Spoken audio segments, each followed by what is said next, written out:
Wait, he's in danger. Don't marry her. Your bride set a trap for you. That shout tore through the silence of the cathedral like a bolt from the blue. Imagine a massive hall filled with the nation's elite. Marble columns, crystal chandeliers, the scent of expensive perfume and flowers. Everyone was waiting for the bride to appear. Cameras were rolling, journalists ready to film the most luxurious wedding of the year. And suddenly, a side door slammed open.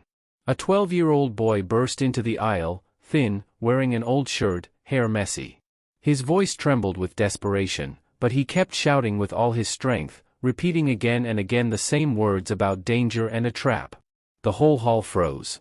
The guard rushed toward him, but the groom, Ethan Sterling, one of the wealthiest men in the city, lifted his hand, stopping them. He looked at the boy, and something in his eyes made everyone hesitate. What was happening? Who was this child? And why wasn't the billionaire ordering them to throw him out immediately? To understand that, we need to go back 3 months earlier, to the moment when everything began. But before we continue, write in the comments which city you're from. It's important for us to know where our stories reach. Ethan Sterling was sitting in his office on the top floor of a skyscraper, staring at the city through a panoramic window. His hotel empire was thriving. 20 hotels in different countries, hundreds of millions in yearly revenue, an army of employees. He had achieved everything he had ever dreamed of.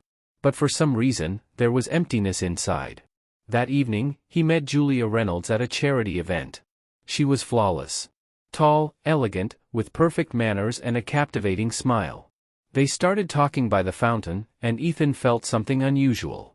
Julia knew how to listen. She asked the right questions, laughed at the right moments, touched his hand so naturally and gently. 2 weeks later, they were officially dating. Julia appeared with him at social events, and everyone admired them. The perfect fiancé for a successful billionaire. The press called them the couple of the year. But Ethan sometimes caught himself feeling something strange. When Julia looked at him, there was something cold in her eyes. As if she wasn't looking at a person, but at an asset. An opportunity. He pushed these thoughts away, called himself paranoid. After all, he had billions. How could he know for sure whether the woman loved him, or his money? Julia would tell Ethan, "You work too much, darling. You need someone by your side who will take care of you." And he believed her. Because he wanted to believe. One evening, after another dinner at a restaurant, Ethan was driving home in his black SUV. The driver took the central streets. It was late November, the cold wind pushing empty bags and leaves along the sidewalks. And suddenly Ethan saw him. The boy. Thin, wearing a torn jacket, sitting by the wall of a closed shop. He was shivering from the cold and staring into the distance with hungry eyes. Ethan suddenly said, "Stop the car." The driver was surprised but obeyed. Ethan got out and walked toward the boy. The kid flinched and tried to move away, but Ethan crouched down and calmly asked, "What's your name?" The boy stayed silent, studying him with mistrust. Finally, he answered quietly, "Caleb." "Are you hungry, Caleb?" The boy nodded. Ethan reached for his wallet but then stopped. "Money? No. That was too easy." He went back to the car, opened the glove compartment, and took out a wrapped sandwich the driver always kept there for long trips. Ethan handed it to Caleb. "Here. Eat." Caleb took the sandwich with trembling hands and looked at Ethan as if he couldn't believe this was actually happening. Ethan smiled, nodded, and returned to the car. As they drove away, he glanced back. Caleb stood under the streetlight eating, and in his eyes, there was something grateful. Real. Ethan didn't know then that this small gesture would trigger a chain of events that would turn his entire life upside down. Do you want to know what will happen at that wedding? What secret this boy will reveal, and why Julia really agreed to marry Ethan? Watch till the end, because the truth will be so shocking that even the most cynical guests will be speechless. After that encounter, Caleb couldn't forget the man who gave him a sandwich. Not money, not pity, just food and a smile. It felt strange. Usually adults ignored him, chased him away, or tossed a few coins without even looking at his face. But this man, he sat down, asked his name. As if Caleb were a human being, not just street trash. Caleb survived the only way he knew how. He spent nights in basements, abandoned buildings, sometimes under bridges. He found food where he could, begging, searching through restaurant dumpsters, sometimes getting a roll or an apple from a kind passerby. He had long grown used to cold, hunger, and the fact that no one cared about him. But that man, he remained in Caleb's memory. 2 weeks passed. Caleb wandered one evening near an expensive restaurant downtown. He knew the place, sometimes you could find decent leftovers in the containers behind the building. The staff usually took out the garbage after 10 at night, so Caleb waited, hiding in the shadows of the alley. Suddenly 2 people walked out of the side exit. A man and a woman. They stopped by the wall, and Caleb immediately understood, they didn't want to be seen. The woman was dressed richly, in a long coat and expensive shoes. The man wore a suit and carried a briefcase. They spoke quietly, but the alley was narrow, and their voices echoed off the walls. Caleb froze. Instinct told him to stay hidden. But curiosity was stronger. He crouched behind a garbage container and began to listen. The woman spoke irritably. "Marcus, I'm tired of pretending. He is so suffocating. He keeps looking at me with those puppy eyes like I'm some kind of saint. It makes me sick." The man, apparently Marcus Thorne, smirked. "Julia, just a little longer. The wedding is in 3 weeks. You can handle it. After the ceremony, he'll sign all the documents I prepared. The power of attorney, access to the joint accounts, the rights to the offshore funds. I've calculated everything." Julia Reynolds lit a cigarette nervously. "And what if he suspects something?"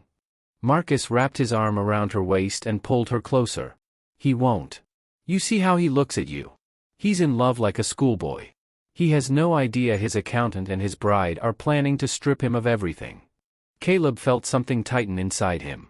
He didn't understand all those words about offshore accounts and power of attorney, but the meaning was clear. These 2 were planning to rob someone. And judging by the way they talked, it was about a lot of money. Julia inhaled and asked, "How much can we take?" Marcus smiled with satisfaction. "If everything goes according to plan, around $50 million. Maybe more. I set up the system so the transactions will look legitimate. Investments, charity transfers, real estate purchases. By the time he realizes what happened, the money will already be in Switzerland and the Cayman Islands." "And what about him?"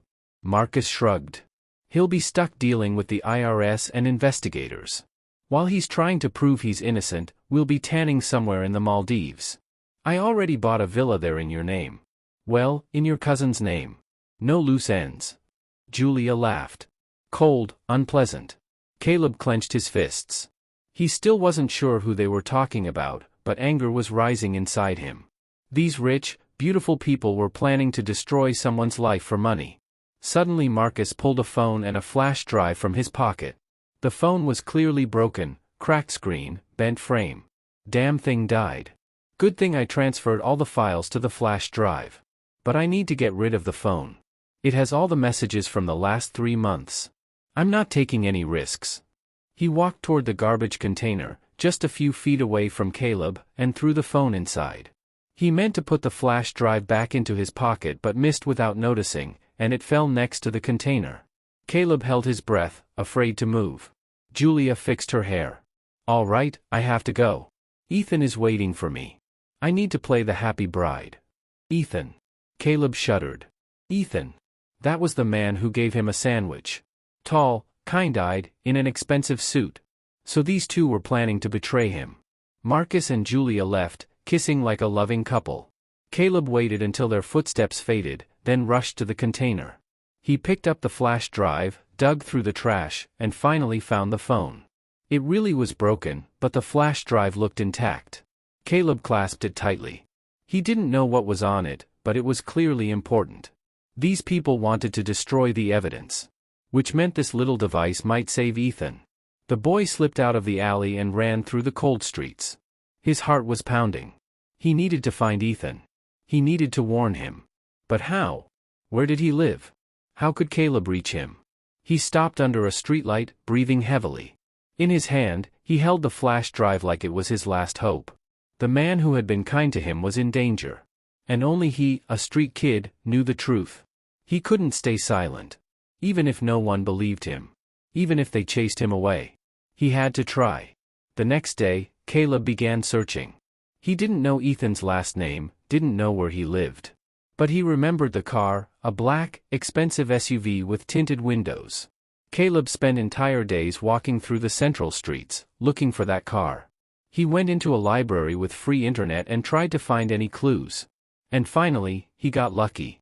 In a news article about a charity event, he saw a photo. Ethan Sterling, owner of a hotel empire, at a social reception. Next to him, Julia Reynolds.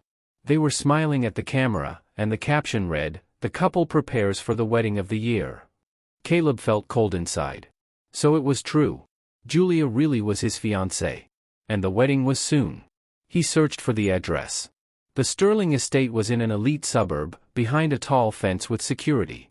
Caleb understood, he couldn't just walk in. But he had to try. The next morning, at dawn, Caleb headed toward the estate.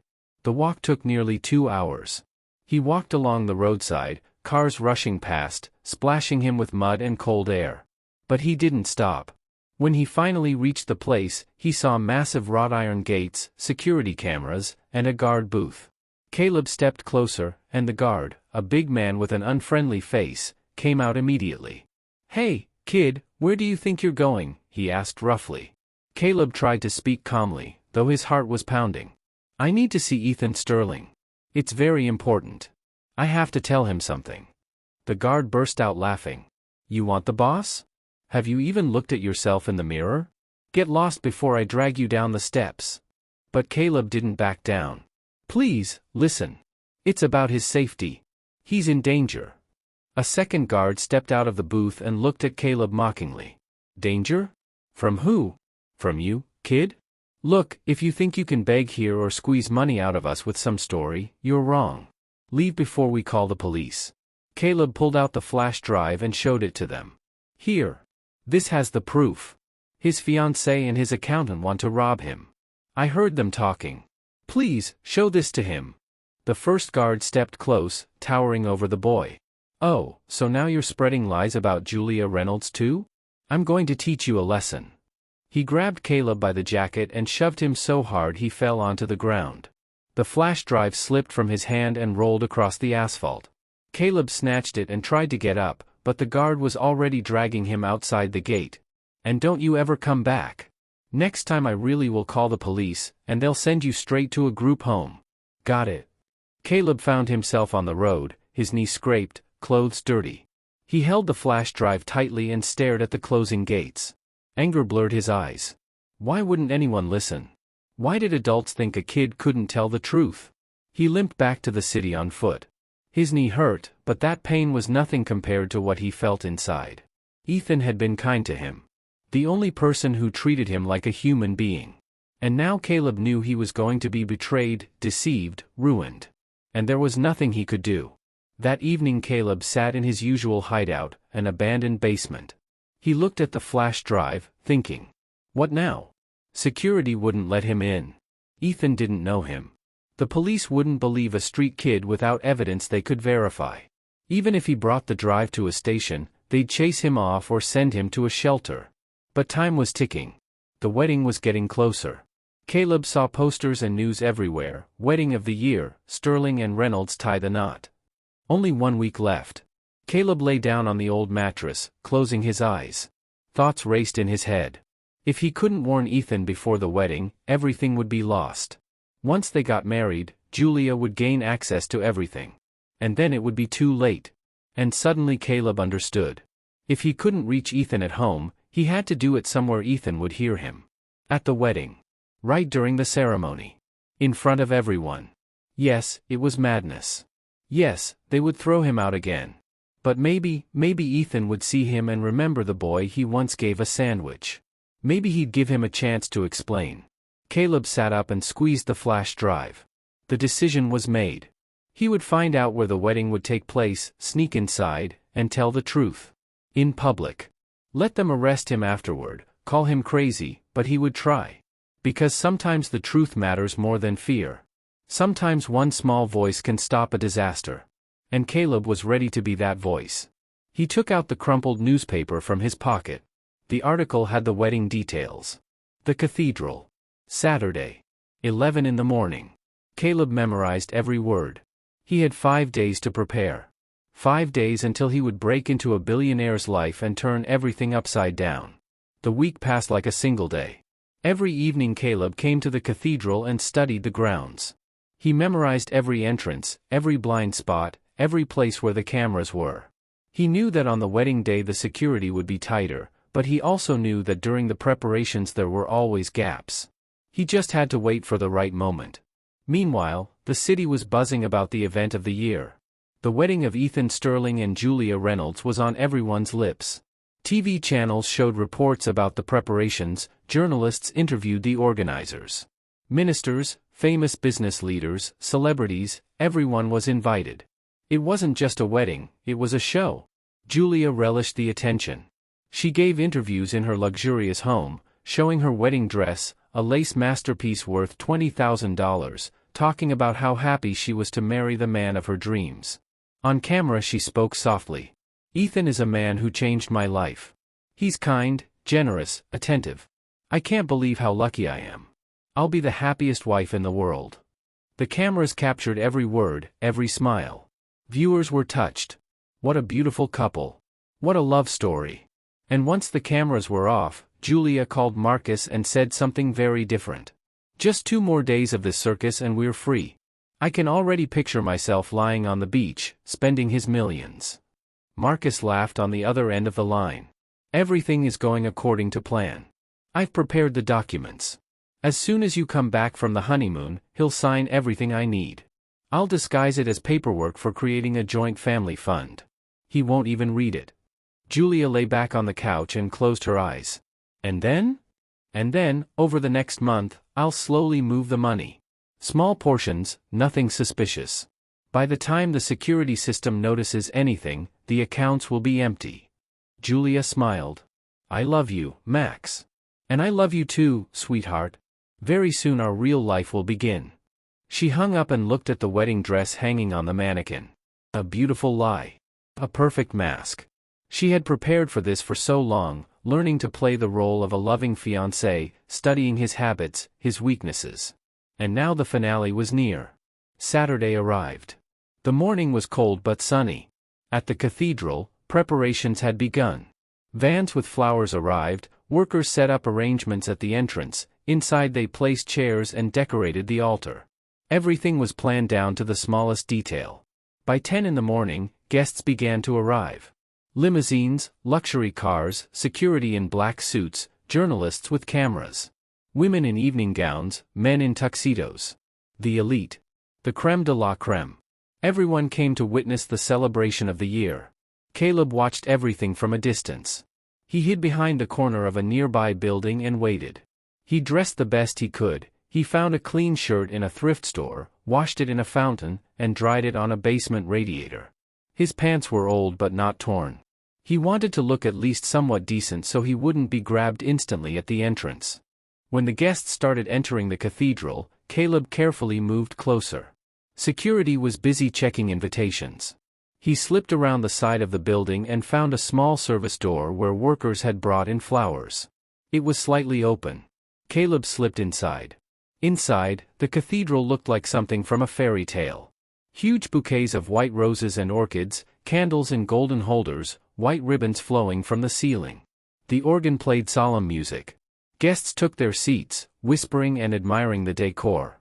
Everything radiated luxury and grandeur. Caleb slipped into a side corridor and hid behind a massive column. From there, he could see the altar and the main aisle.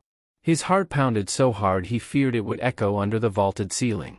He clutched the flash drive in his pocket and prayed for everything to work. At 11 o'clock, the wedding march began. Everyone stood. Ethan Sterling stepped up to the altar. He looked handsome and dignified in his black tuxedo, but Caleb noticed something in his face, tension, or doubt. As if part of him sensed something was wrong. Then the main doors opened, and Julia Reynolds entered. She was dazzling. A white dress, a veil, a bouquet. She walked down the aisle smiling, and the guests gasped with admiration. The perfect bride. Caleb watched her and saw only coldness. He remembered her mocking Ethan in that alley, kissing Marcus Thorne, planning to destroy Ethan's life. Julia approached the altar. Ethan took her hand. The priest opened the book and began the ceremony. His voice was solemn. Dear brothers and sisters, we are gathered here today to unite these two hearts. Caleb understood, now or never. If he didn't act now, it would be too late. In 10 minutes they would be married, and everything would collapse. He stepped out from behind the column and moved toward the main aisle. A guard by the side door noticed him and frowned, but Caleb was faster. He ran. Caleb ran down the side passage toward the altar, his footsteps echoing through the cathedral. The guard lunged after him, but the boy was quicker. He burst into the center aisle, and all heads turned at once. Then he shouted, with all the strength he had. "Wait! He's in danger. Don't marry her. Your bride set a trap for you." The cathedral froze. The music stopped. Guests stared with their mouths open. Julia turned pale. Ethan slowly turned around and saw him, a thin boy in a wrinkled shirt, eyes blazing, standing in the middle of the aisle, struggling to catch his breath. Security rushed toward Caleb, but Ethan raised his hand. "Stop." His voice was quiet, but everyone heard it. The guards halted. Ethan looked at the boy, and something in his gaze shifted. Recognition. He remembered him. Julia grabbed Ethan's hand and hissed. "What are you doing? He's some crazy street rat. Throw him out immediately." But Ethan didn't move. He kept looking at Caleb. Then he asked slowly, You're the boy from the street?" Caleb nodded, breathless. "Yes. You gave me a sandwich. You were kind to me. And I can't stay silent." "She's lying to you." Julia tried to laugh, but it came out forced.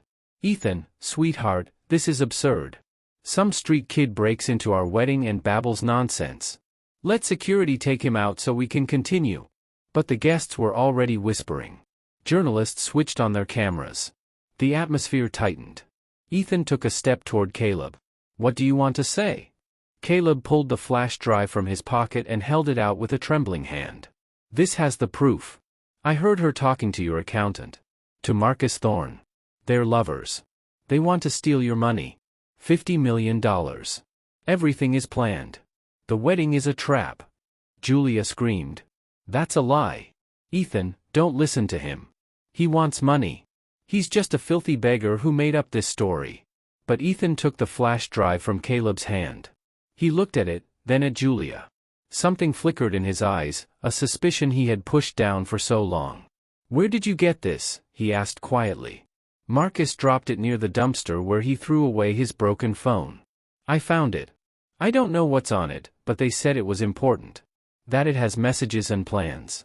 Ethan turned to his attorney sitting in the front row. "Mr. Banks, do you have your laptop?"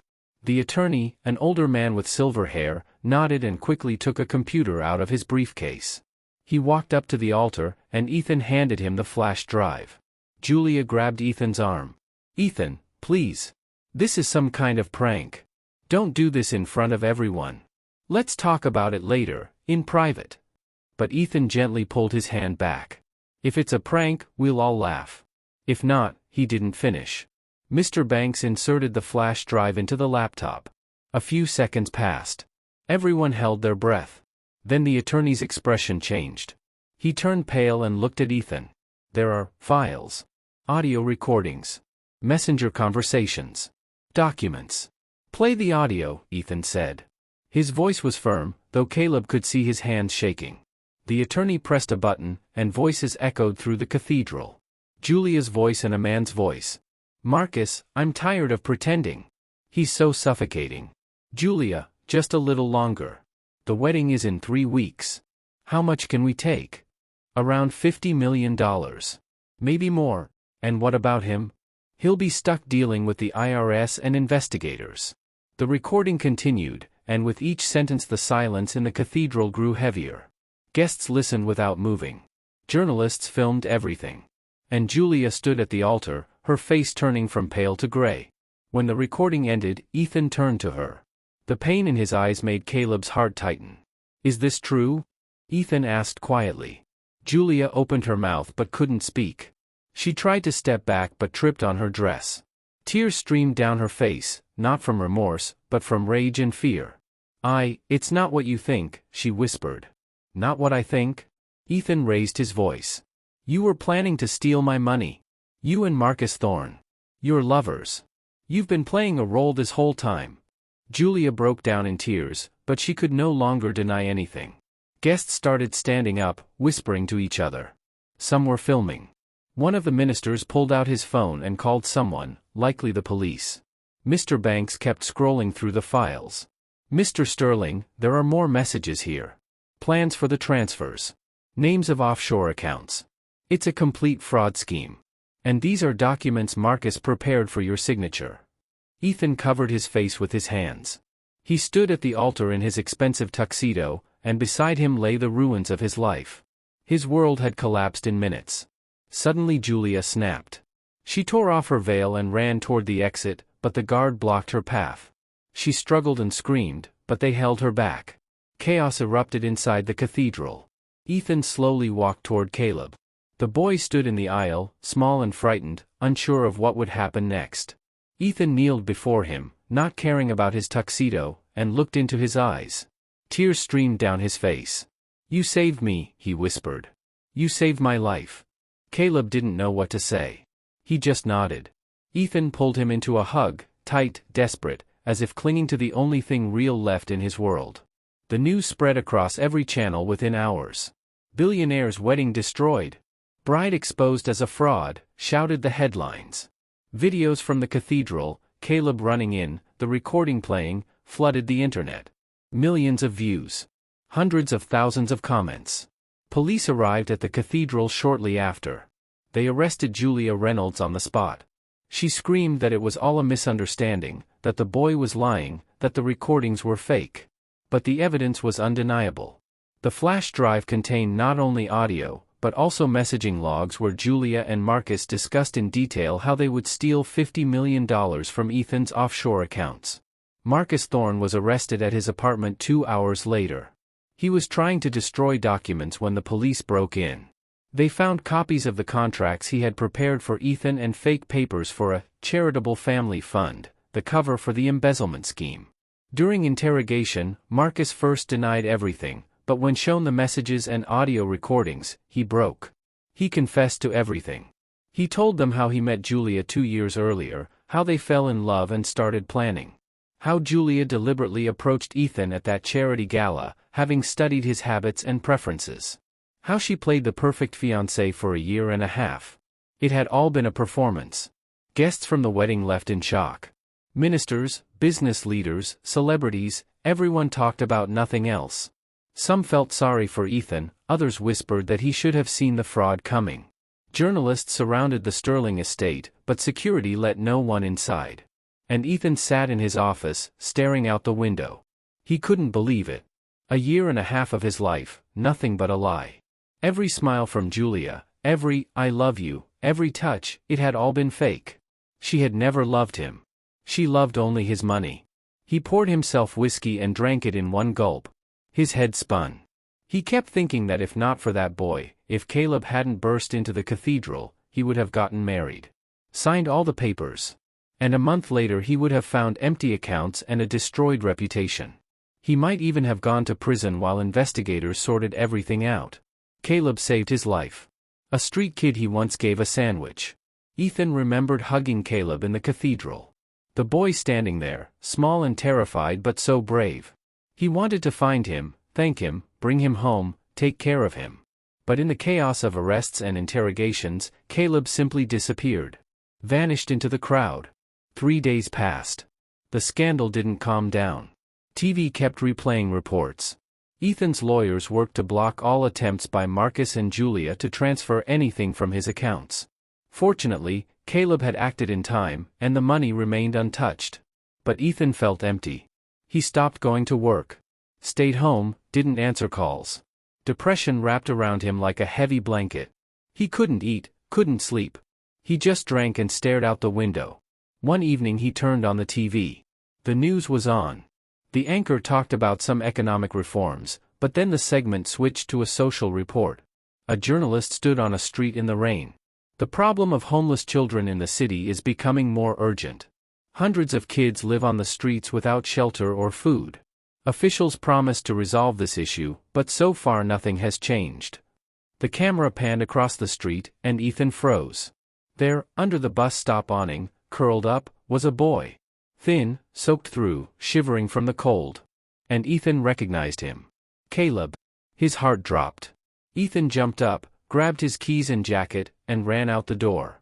A guard tried to ask something, but Ethan only shouted, "The car! Now!" He got behind the wheel himself and sped off. Rain hammered the windshield, the wipers barely keeping up. Ethan replayed the news clip in his mind, trying to pinpoint the place. The bus stop, old buildings, a store sign. He knew those neighborhoods. Poor outskirts where police rarely went. He drove like a madman, breaking every rule. He didn't care. Caleb was out there in the rain, alone. The boy who saved him now needed saving himself. Ethan found the bus stop 40 minutes later. He had driven through 3 districts before he spotted the familiar store sign. He jumped out of the car without even turning off the engine and ran toward the shelter. Caleb lay exactly where he'd been on TV. Curled up under a thin piece of cardboard, soaked to the bone. His lips were blue, his body trembling even in sleep. Ethan dropped to his knees beside him and touched his shoulder gently. "Caleb. Caleb, can you hear me?" The boy didn't react. Ethan felt his forehead, ice cold. Hypothermia. Something inside Ethan snapped. He carefully lifted Caleb in his arms. The boy was feather-light, nothing but bones, and carried him to the car. "Hold on, please, hold on," Ethan whispered as he placed him on the back seat. He took off his own jacket and wrapped it around Caleb, turned the heat to maximum, and sped toward the nearest hospital. On the way he called, "This is Ethan Sterling. I have a child in critical condition, hypothermia. I'm bringing him to your hospital. Prepare the emergency room immediately." The person on the other end sprang into action. When Ethan arrived, a team of doctors with a stretcher was already waiting. They took Caleb and rushed him into the ER. Ethan tried to follow, but a nurse stopped him. "You can't go in there. Please wait here. The doctors will do everything they can." Ethan waited in the corridor. He paced back and forth, fists clenched. For the first time in years, he was truly afraid. Not for money, not for reputation, not for business. For someone else's life. The life of a boy who had saved him and asked for nothing in return. An hour passed. Then 2. Ethan sat on a plastic chair, staring at the wall. And suddenly something inside him broke. Tears streamed down his face. He cried, for the first time in many years. He cried for his ruined life, for Julia's betrayal, for how blind he had been. But most of all, for Caleb. For the boy who lived on the streets, who starved and froze, yet still found the strength to save a stranger. Who was more honest and noble than all those wealthy people in the cathedral. Finally the ER doors opened, and the doctor came out. Ethan jumped up. "How is he?" The doctor gave a tired smile. "We stabilized him. His body temperature is rising. He will live.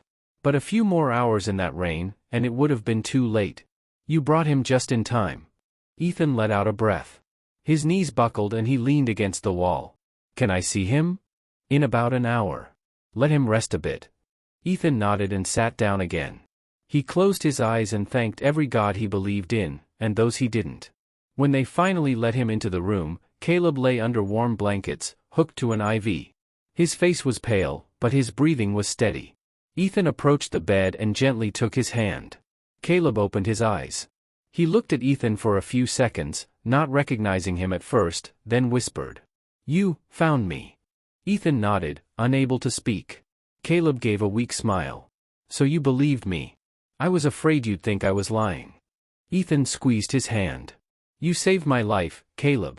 You saved me from a disaster. And I didn't even get the chance to thank you. I was looking for you." Caleb shook his head. "I don't need thanks. I just couldn't stay quiet. You were kind to me that day on the street. No one ever did anything like that for me." Ethan felt tears rising again. He leaned closer and said firmly, "Listen to me, Caleb. I'm not leaving you alone anymore. Ever. You saved my life, and now I'm going to save yours. You'll live with me. You'll have a home, food, clothes, school, everything you need. I'll take care of you. If you agree." Caleb stared at him, eyes wide. Tears rolled down his thin cheeks. He'd been alone his entire life. No family, no home, no hope. And suddenly this man, almost a stranger, was offering him the whole world. "Really?" Caleb whispered. "Really," Ethan said firmly. "I promise." Caleb nodded, unable to say anything more. Ethan hugged him gently so he wouldn't disturb the four, and Caleb buried his face in his shoulder and cried. All the years of pain, fear, loneliness poured out of him. Ethan stroked his head and understood, his life had changed forever. He had lost a fiancée who turned out to be a traitor. But he had found someone far more important. He had found the one who restored his faith in people. 3 days later Caleb was discharged from the hospital. Ethan came to pick him up personally, bringing new warm clothes, sneakers, a jacket. They walked out together, and for the first time in his life Caleb sat in an expensive car without hiding, without fear, like a passenger. Like someone who had a home. On the way Caleb looked out the window and quietly asked, "What if you don't like me? I don't know how to behave in a rich house. I don't know the rules." Ethan smiled. "You know, Caleb, I've learned something. All those rules, etiquette, social manners, they're nothing compared to honesty and bravery. You have something most adults don't. You know what truth is. And you're not afraid to stand up for it. You can't learn that. You either have it or you don't. And you do." Caleb smiled. For the first time in many days, truly smiled. When they arrived at the Sterling estate, Caleb froze as he looked at the huge house. Ethan took his hand. "Welcome home, Caleb." And Caleb stepped over the threshold. Into a new life. The first week at the estate felt like a dream. He woke up in a large warm room with a soft bed, stared at the ceiling, unable to believe it was real.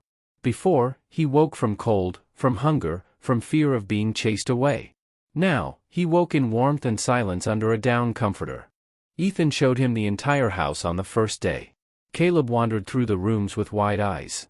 A living room with a fireplace, a library with thousands of books, a kitchen where the housekeeper Martha cooked, a basement pool, a gym. All of it felt unreal. "This is your home now," Ethan said. "You can go anywhere you want, read any books, swim in the pool. Don't be shy." Caleb nodded, but during the first few days he barely left his room. He was afraid to break something, to do something wrong. Ethan noticed and came to him one evening. "Caleb, what's wrong? You barely eat and sit here alone." The boy stared at the floor. I'm scared. What if I do something wrong? What if you change your mind and send me back to the street?" Ethan sat next to him on the bed. "Listen carefully. I will never change my mind. You saved my life, you showed me what real courage and honesty look like. You became family to me. And you don't abandon family. Never." Caleb looked at him, tears glistening in his eyes. "Really? Really? Now come on, let's get dinner. Martha made your favorite pasta." From that evening on, Caleb began to thaw. He smiled more, talked more, explored the house. Ethan enrolled him in a school, private, a good one, with teachers willing to help a kid who had missed so much. On his first day, Caleb was terrified, but Ethan drove him himself and said, "If it gets hard, call me. I'll always answer." And Caleb went. At first it was difficult. The other kids dressed better, talked about things he didn't understand, had friends and history. Caleb was the new one, the strange, quiet one. But he didn't give up. He did homework late into the night, read books from Ethan's library, asked questions. And slowly he began to catch up. The teachers were astonished. A boy who 6 months ago lived on the street was now solving math problems better than many classmates. He read classics. He wrote essays that gave the literature teachers chills. Ethan was changing too. He used to live in a world of numbers, contracts, and deals. People were either partners or competitors. But Caleb opened another world to him, a world where money wasn't what mattered. Where a small act of kindness could save a life. They began having dinner together every evening. They talked about everything, school, books, life. Caleb told stories from the streets, and Ethan listened, realizing how little he had known about the real world beyond the walls of the Sterling estate. One evening Caleb asked over dinner, "What will happen to Julia and Marcus?" Ethan's expression darkened. "There will be a trial. In 2 weeks. You'll have to testify. Are you ready?" Caleb nodded. "I'm not afraid. I'll just tell the truth." Ethan looked at him with pride. This boy had gone through so much, but hadn't broken. Hadn't become bitter. He remained honest. But inside Ethan there was still pain. He still couldn't fully accept Julia's betrayal. Sometimes he woke up at night remembering her smile, her words about love, and realizing it had all been a lie. He had trusted her, opened his heart, and she had used him. One day Caleb noticed Ethan sitting in his office, staring out the window with a sad expression. The boy came closer and said quietly, "Are you sad because of her?" Ethan sighed. "Yes. You know, Caleb, what hurts isn't that she wanted to steal the money. What hurts is that I believed in a love that never existed." Caleb sat beside him. "But now you know what real loyalty is. I'll never betray you. I promise." Ethan smiled through tears and hugged him. "I know, Caleb. I know." The day of the trial approached. The lawyers prepared documents and gathered evidence. The flash drive Caleb found became the key piece. Without it, proving the conspiracy would have been difficult. But now everything was clear. Caleb was nervous. He had never been in a courtroom and didn't know how anything worked. Ethan explained. "You only need to tell what you heard and saw. Don't make anything up. Don't exaggerate. Just the truth. What if they say I'm lying? Then we have the recordings, the messages, the expert reports. They'll believe you." Caleb nodded. He was ready. Ready to stand in court and speak the truth. Because truth is always stronger than lies. The night before the trial, Ethan came to Caleb's room to wish him good night. The boy was lying in bed, staring at the ceiling. "Can't sleep?" Ethan asked. "Just thinking," Caleb answered. "Before, I slept under bridges and dreamed of having a family. And now I do. You're my family." Ethan felt his throat tighten. He sat on the edge of the bed. "And you're my family, Caleb. The most precious thing I have." Caleb smiled and closed his eyes. Ethan stayed beside him until he fell asleep. And he thought about how strange life was. Had he lost millions? No. He had almost lost $50 million to betrayal. But he had gained something priceless. He had found a son. The courtroom was full. Journalists, lawyers, onlookers, everyone wanted to see the trial of Julia Reynolds and Marcus Thorne. The case had made national headlines. Fraud of the century, the con artist bride, billionaire betrayed, the headlines wouldn't stop. Ethan sat in the front row, next to Caleb. The boy wore a new suit, his hair neatly trimmed. He looked nothing like the ragged child who had run into the cathedral 3 months earlier. But his eyes were the same, honest and brave. Julia and Marcus were brought in under guard. Julia was pale, thinner, wearing a prison uniform. Her beauty was gone, only fear remained. Marcus looked more confident, but tension was visible on his face. The judge, a strict woman in her 50s, struck the gavel. "Please be seated. We are beginning the trial on charges of large-scale fraud." The prosecutor began presenting the charges. He explained how Julia and Marcus had planned to steal $50 million, how they forged documents, how they manipulated Ethan. He read messages, played audio recordings. The courtroom listened in silence. Julia's attorneys tried to defend her, claiming the recordings might have been fabricated, that she was innocent, that it was all a misunderstanding. But the evidence was overwhelming. Then the judge said, "Calling the witness, Caleb Dawson." Caleb flinched. Ethan squeezed his hand. "You can do this. Just tell the truth." Caleb stood and walked to the witness stand. All eyes followed him. The judge asked him to state his name and age. "Caleb Dawson, 12 years old," he answered quietly. "Caleb, tell the court what you saw and heard," the judge requested. Caleb took a deep breath and began to speak. He told them about that evening near the restaurant, how he hid behind the dumpster, how he overheard Julia and Marcus talking. How they discussed their plan to steal the money. How Marcus threw away the phone and the flash drive. How Caleb took them and tried to warn Ethan. He spoke calmly, without unnecessary emotion, just stating facts. The whole courtroom listened. Julia stared at the floor, not raising her eyes. Her attorney tried to attack. "Caleb, at that moment you were a homeless child, correct? Isn't it possible you invented this story to get money from Mr. Sterling?" Caleb looked straight into his eyes. "I didn't invent anything. I just couldn't stay quiet when someone who was kind to me was in danger. I didn't need money. I needed to tell the truth." The attorney tried to continue, but the judge stopped him. "That's enough. The boy has all the evidence." The flash drive was examined, the file's authenticity confirmed. His testimony matches the case materials.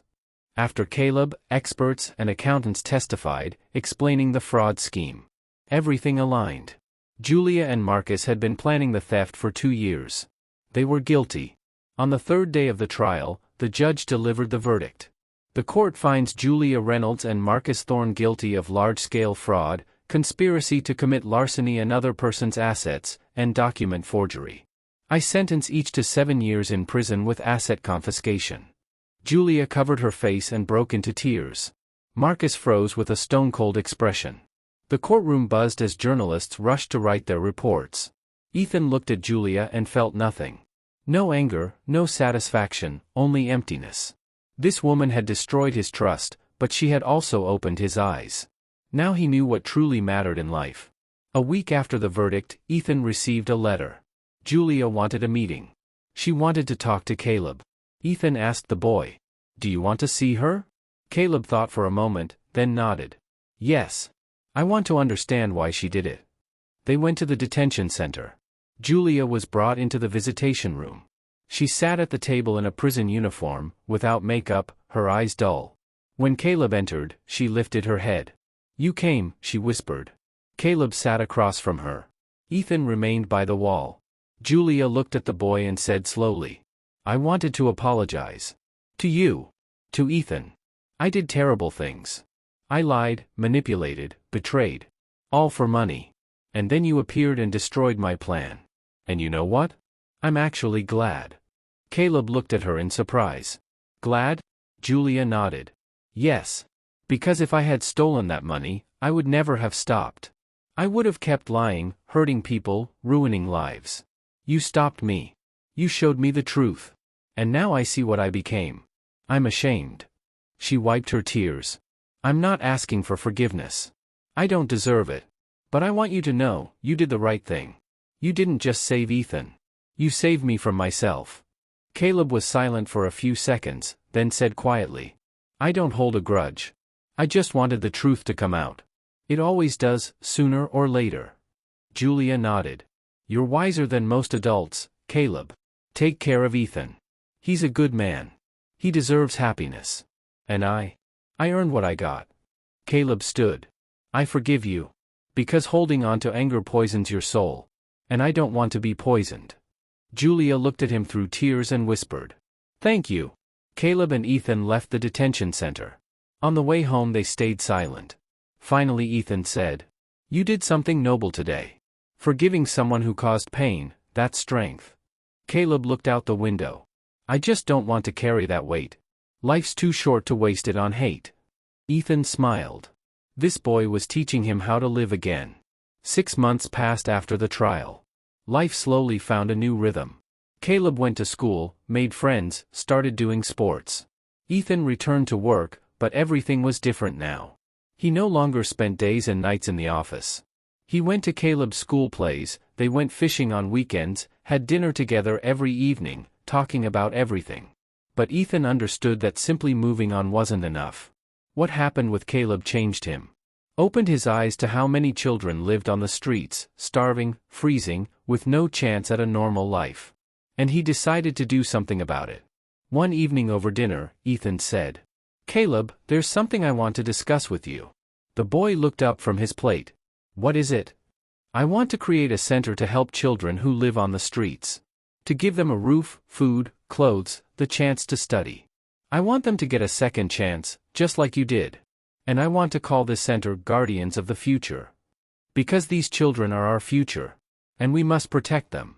Caleb stared at Ethan with wide eyes. Then slowly smiled. That's incredible. You really want to do that?" "Not just want to. I already started. I bought a building, hired psychologists, teachers, caregivers. We'll open in 2 months. And I want you to be there with me at the opening. Maybe even say a few words. Your story will inspire other kids." Caleb thought for a moment. Speaking in public scared him, talking about his past scared him even more. But he understood, if his story helped even one child, it would be worth it. "I'll do it," he said firmly.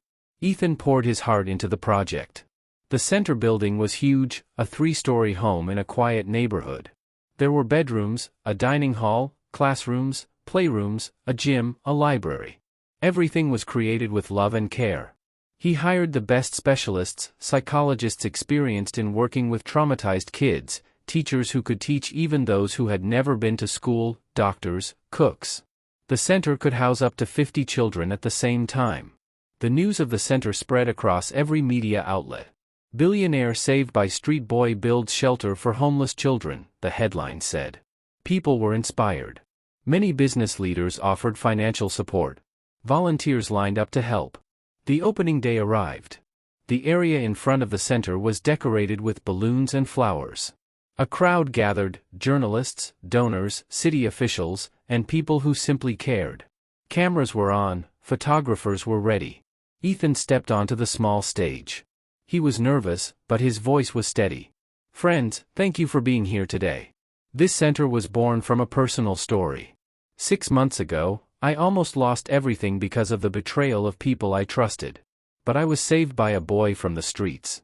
A child who had nothing but honesty and courage. He showed me that true value isn't in money, it's in people. In what they do. In what's in their hearts." He paused and looked at Caleb, who stood to the side.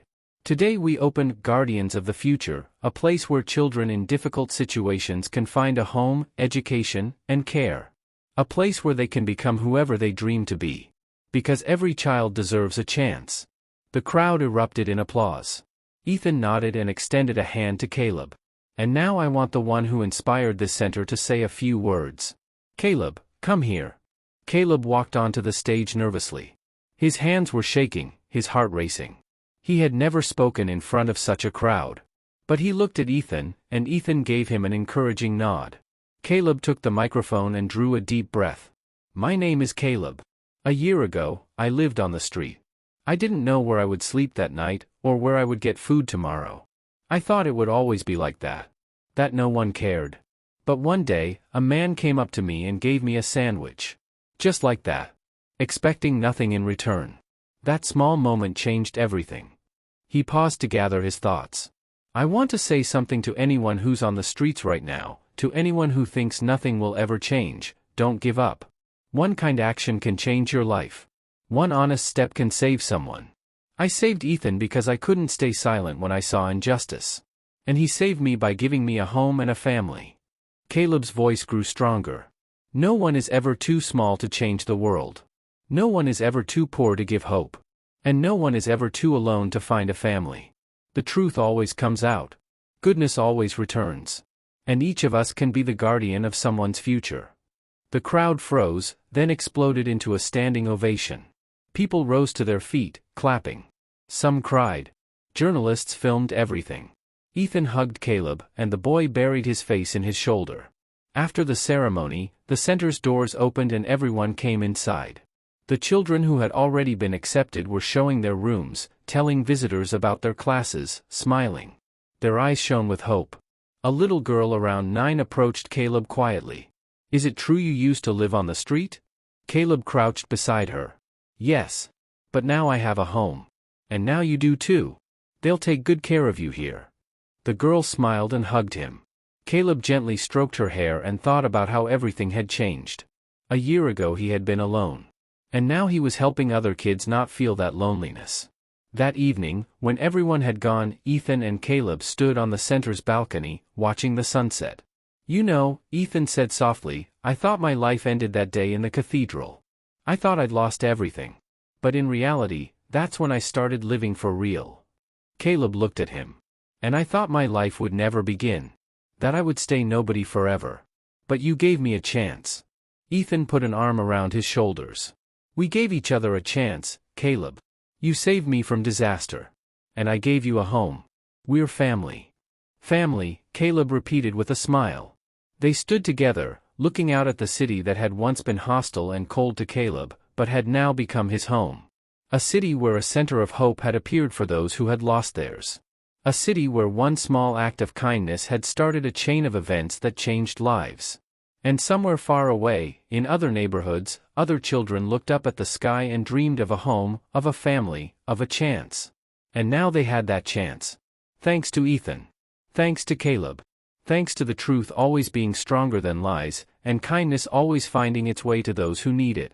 If this story touched your heart and you want to help us continue sharing stories like this, Click the super thanks button, it's the little heart with the $sign under the video. Every time you do, you help us create stories that inspire and remind people of the power of kindness and honesty. Thank you for staying with us until the end of this story. Write in the comments which moment touched you the most. Was it Caleb's brave cry in the cathedral, his meeting with Julia in jail, or his speech at the opening of the Guardians of the Future Center?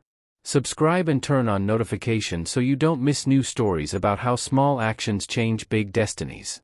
Leave a like if you believe that one kind act can change an entire life. And before you go, watch the story we left here on the screen. We're sure it will make you think and move your heart as well. See you in the next story.